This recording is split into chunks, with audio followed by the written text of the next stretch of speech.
मनुष्य की भाषा जब जन्म लेती है तब विचार जटिल होना शुरू होते हैं। जहाँ बुद्धि का विस्तार भाषा के साथ होता है और हमारी सामर्थ्य होती है कि हम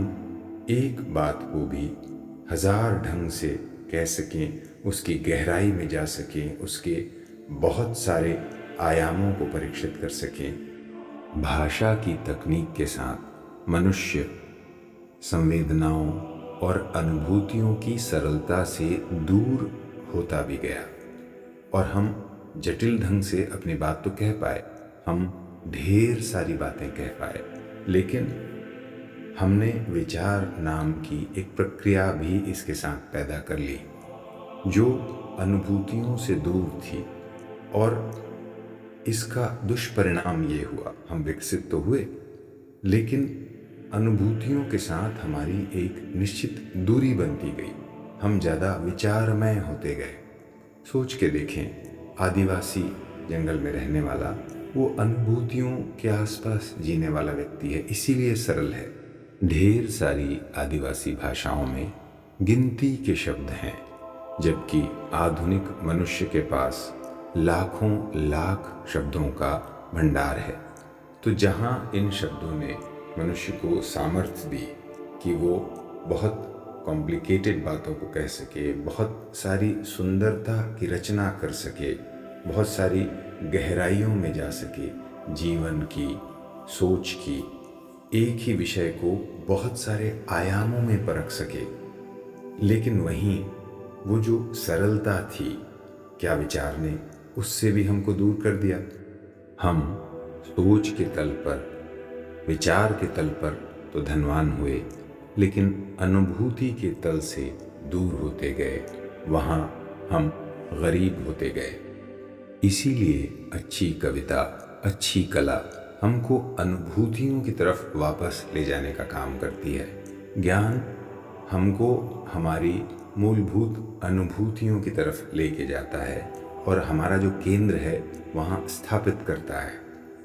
कविता में ये बात कही जाती है कि अगर कोई प्रेम कविता है और उसमें प्रेम शब्द का इस्तेमाल एक भी बार हुआ तो वो कविता बहुत अच्छी कविता नहीं है, या ये माध्यम अच्छा माध्यम नहीं है कि आप प्रेम शब्द के माध्यम से प्रेम को बताएं। अगर वो प्रेम कविता है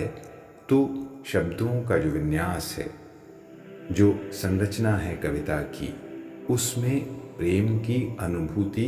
होनी चाहिए, न कि शब्द के जरिए प्रेम का रिप्रेजेंटेशन हो। तो साधारण सा कोई भी आदमी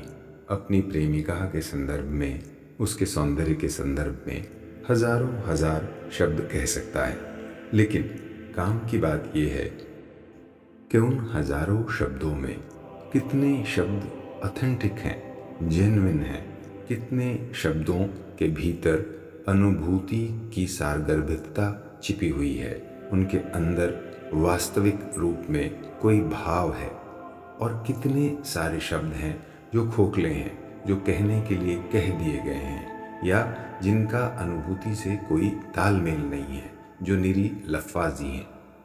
इस बात को आप एक और तरीके से भी आजमा के देख सकते हैं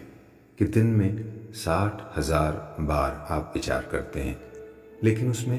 काम के विचार कितने होते हैं। और ठीक है कि कुछ विचार निश्चित रूप से होते होंगे जिनसे आपका काम चलता है, लेकिन ये भी सोच के देखें कि क्या पूरे दिन में एक भी ऐसा विचार है, उन 60,000 विचारों की भीड़ में एक भी ऐसा विचार है जो ज़िंदगी भर के लिए आपको समृद्ध करे, जिसको आप किसी को बता सकें कि हाँ, ये बड़ा उन्नत विचार है, इसका कुछ अर्थ है ज़िंदगी में, इससे कुछ बदलाव वास्तविकता में हो सकता है। और एक दिन नहीं, एक महीना भी नहीं, एक साल भी नहीं, बल्कि आम तौर पर पूरी ज़िंदगी गुजर जाने के बाद भी लोगों के पास 10-5 विचार भी ऐसे नहीं होते जो उनके अपने ओरिजिनल हों, जो उन्होंने अपनी गहरी अनुभूतियों के ज़रिए पाया हो और उसको वो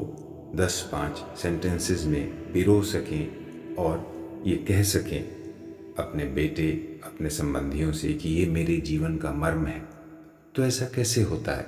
कि अरबों विचार करने वाला मनुष्य एक पेज में भी अपने जीवन की वास्तविकता को अपने ओरिजिनल शब्दों में, अपने नए विचार जो कहीं पढ़े नहीं गए हैं, जो कहीं से पाए नहीं गए हैं, उनके ज़रिए व्यक्त कर सके, उनकी व्याख्या कर सके। वो अरबों विचार